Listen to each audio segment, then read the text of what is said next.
Bon, eh bien, Los Chavales, vous le savez certainement mieux que moi, mais on ne fait que retarder l'échéance. Le Real Madrid ne fait que retarder l'échéance, c'est-à-dire voir le Barça champion d'Espagne pour cette saison 2024-2025.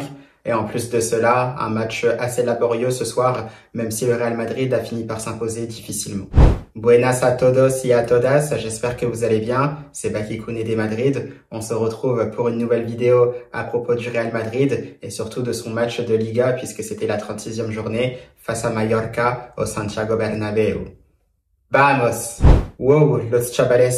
Une soirée compliquée, une soirée assez difficile, laborieuse et surtout ennuyante pour le Real Madrid, puisque comme vous le savez, c'était cette 36e journée de la Liga, un Real Madrid qui s'est imposé difficilement donc 2-1 face à Mallorca, avec les buteurs Kylian Mbappé et Jacobo, donc le jeune joueur du Real Madrid qui jouait avec la Castilla. On s'en doute aussi que c'était un rêve pour le jeune défenseur de marquer un but pour le Real Madrid au Santiago Bernabéu, en plus décisif. Donc pour cela, bien entendu, on le félicite, on est très content pour lui et bien sûr, on lui souhaite évidemment le meilleur, que ce soit au Real Madrid ou peut-être ailleurs, puisqu'on le sait, il y aura aussi pas mal de départs côté madrilène et finalement, on ne sait pas vraiment qui partira et qui restera, même si on sait aussi qui restera à 100%.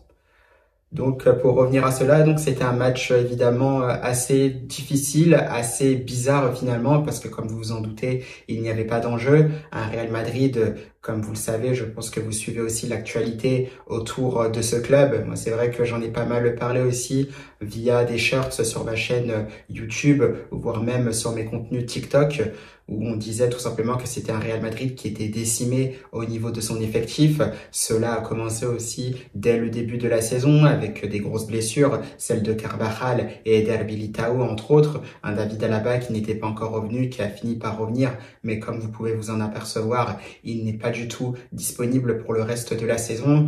On rajoute aussi maintenant les blessures de Lucas Vazquez, celles d'Eduardo Camavinga, Vinicius Junior très récemment avec Rodrigo Goes, Brahim Diaz aussi s'est rajouté à cette liste et sans oublier aussi André Lunin. Donc c'est vrai que ça fait beaucoup. Un Real Madrid donc qui se retrouve à jouer avec que ce qu'il a. Il n'y avait que 11 joueurs ou 10 joueurs professionnels au coup d'envoi, ce qui est tout simplement incroyable. C'est des choses qu'on ne voit que très peu dans l'histoire du Real Madrid, surtout depuis quelques années. Donc comme on le disait, on faisait avec. Finalement, c'était un Real Madrid qui n'était pas armé, on se rend compte, sur cette fin de saison pour pouvoir gagner tous les titres possibles. Et justement, ça n'a pas trompé sur le match face à Mallorca ce soir, puisque c'est un Real Madrid, comme on vous le disait, qui commençait avec ce qu'il pouvait, avec les joueurs qui étaient à disposition compte tenu des blessures.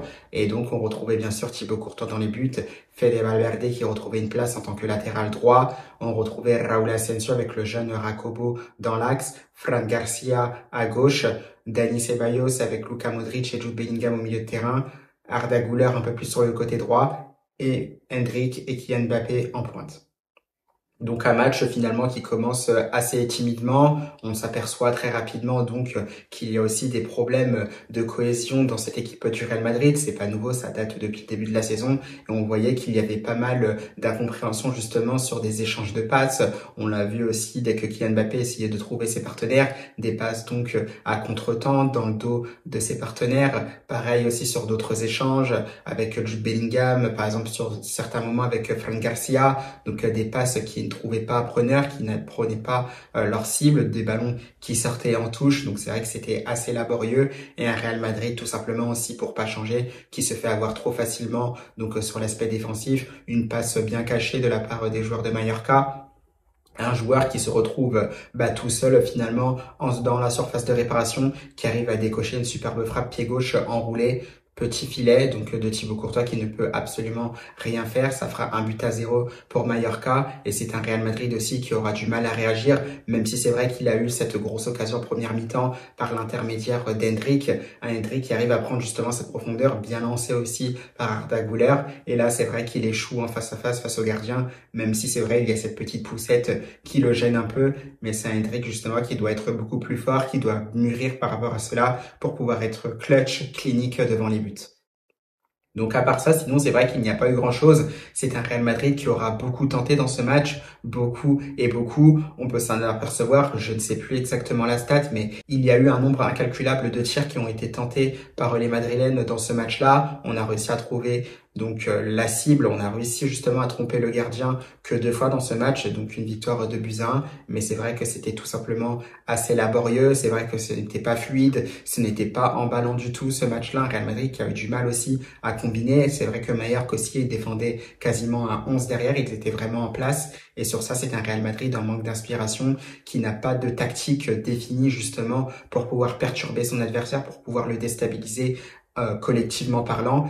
Et justement, on se remet aux exploits individuels, comme sur l'ensemble de la saison. C'est un Kylian Mbappé qui aura fait un match très très intéressant, même si tout n'a pas été parfait. On sait justement qu'il doit beaucoup plus se progresser dans certains aspects, mais c'est vrai qu'au niveau de la détermination, il a été très très impactant, il aura été très très fort, et justement c'est un but qu'il mérite de marquer. Ce sera son 40e, toute compétition confondue, et surtout son 28e en Liga cette saison, qui peut-être le rapproche du titre de Pichichi à la fin de la saison, ce qui est quand même très très fort parce que pour une première saison Real Madrid, on le sait, ce n'est jamais facile de performer, que ce soit collectivement comme individuellement. C'est vrai que les trophées collectivement ont manqué, ce qui est le plus important finalement, mais c'est vrai que individuellement parlant, c'est vrai que sur le côté finition, parce que là je prends que l'aspect finition, parce que quand on prend justement ses performances individuelles sur l'ensemble de la saison, c'est vrai qu'il y a encore une grosse marge de progression pour le Français, mais c'est vrai que sur le côté finition, il aura été quand même très très fort et les 40 buts, toutes compétitions confondues, s'expliquent très très bien.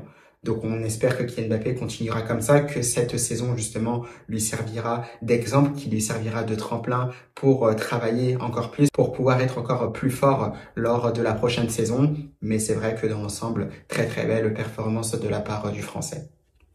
Et ensuite, donc comme on le disait, pas grand-chose à se mettre sous la dent. Un Valverde aussi qui aura tenté plusieurs fois, mais qui n'aura pas réussi à trouver le cadre. Un Valverde, d'ailleurs, on le verra aussi dans les prochains matchs, mais surtout pour la saison prochaine, puisque cette saison-là est quasiment finie. On devra absolument le mettre en position de frappe, parce qu'on le sait, sa qualité de frappe est assez exceptionnelle. Il est capable de marquer quasiment à chaque frappe. Et sur ça, ce qui est le plus fort, c'est que quasiment 75-80% de ses frappes lointaines sont cadrées. Et ça, c'est très très intéressant. Et il faudra capitaliser là-dessus pour pouvoir débloquer des situations par moment lorsqu'on sera en difficulté. Donc là-dessus, c'est vrai que c'est un Valverde qui aura fait ce qu'il a pu. Pareil aussi du côté de Jude Bellingham. C'est vrai que ça aura été très très compliqué. On le sait, l'international des Three Lions est très très diminué depuis un moment maintenant. C'est vrai que par moment, il a du mal à finir les matchs. Il a du mal à placer certaines accélérations, certains coups de rein. Là, on le trouvait tout simplement très très fort, très très intéressant l'année dernière. Donc on le sent, je pense qu'il est un peu à bout pour cette saison-là. Toujours cette blessure à l'épaule aussi qui le gêne. Et finalement, on se demande que faut-il faire par rapport à Jude Bellingham sur cette fin de saison. C'est vrai que moi, j'aurais plus tendance à le laisser se reposer, à faire justement cette opération qui lui permettrait de se guérir justement de cette gêne à l'épaule, parce que là, c'est justement le fatiguer, le mettre à bout de souffle pour rien, sachant qu'on n'a quasiment plus aucun titre à jouer, même s'il y a cette fameuse Coupe du Monde des clubs qui arrivera très bientôt, donc dans un mois à peu près. Donc, qu'est-ce qu'il faut faire à propos de Jude Bellingham? C'est vrai que je me le demande. Et c'est vrai que moi, j'opterais plus pour faire une opération, pour programmer cette opération dès maintenant, pour qu'il puisse être apte à 100% pour le début de la saison prochaine, donc pour les premiers matchs de la Liga. Donc sinon, on le disait, pas grand-chose à se mettre sous la dent. C'est un Real Madrid qui aura beaucoup poussé, ça aura été très très poussif. Et finalement, dans les dernières minutes, à l'arrache, une déviation de Jesus Ballero et Rakobo, plein de panache, plein de hargne, qui croyait jusqu'au bout, qui réussira justement à reprendre ce ballon, donc de voler, à glisser par-dessus le portier de Mallorca. Et ça fera donc 2-1 la dernière minute pour le Real Madrid. Et comme on le disait, on retarde à peine l'échéance donc de voir ce Barça champion d'Espagne. Car oui, je pense que ce titre-là n'échappera quasiment pas au Barça. Avec une victoire demain, eh bien c'est le titre qui sera assuré pour les Blaugrana, puisqu'il y aura toujours ces 7 points d'avance. Et après, il ne restera que 2 matchs. En 2 matchs, on peut prendre que 6 points maximum. Et avec 7 points, vous l'aurez compris, le Real Madrid ne pourra pas revenir à hauteur du Barça, qui en plus de ça a la meilleure différence de but. Donc sur le Real Madrid, c'est ce goal à virage particulier avec ces 2 victoires du Barça sur le Real qui donne un avantage net et précis au Blaugrana sur les merengues. Donc voilà pour cette fin de match qui aura été assez laborieuse. C'est vrai que c'est assez difficile à commenter tant il n'y avait pas d'enjeu, tant on sait justement à quoi est destiné le Real Madrid pour cette fin de saison. Finir deuxième ou troisième finalement parce que le titre ce sera très très compliqué à aller chercher et c'est vrai que justement en ne perdant pas face au FC Séville, donc ce dimanche c'est un Real Madrid qui s'assurera quasiment à 100% cette deuxième place de la Liga. À voir maintenant ce qu'il se passera. Donc voilà, le Chabalais, c'est vrai que je n'ai pas grand-chose à dire de plus sur ce match-là. C'est vrai que ça aura été très très compliqué. On va quand même retenir finalement la bonne performance de Kylian Mbappé aussi qui se sera battu jusqu'au bout. Le chiffre marquant finalement de cette soirée, donc de ce match-là, c'est 40 et même peut-être 28. Donc comme on le disait, 40 parce que justement, c'est son total de buts, toutes compétitions confondues avec le Real Madrid de cette saison. On le sait puisqu'il a battu Zamorano, c'est le meilleur buteur de l'histoire du Real Madrid sur une saison. Encore félicitations à lui et surtout 28 buts. Donc comme on disait, parce que c'est son nombre total de buts en Liga pour cette saison, 3 longueurs d'avance sur Lewandowski, bien parti pour avoir le Pichichi. Il semble être en bonne voie aussi pour marquer face au FC Séville. Donc ce dimanche, on se projettera d'ailleurs sur ce match face au FC Séville. Donc ce dimanche, donc dans une vidéo qui sera publiée ce vendredi, donc avec certainement des dernières informations. Bien entendu, je parle pas tout de suite de Mercato parce que je préfère que la saison se termine, le temps qu'Ancelotti aussi fasse son départ.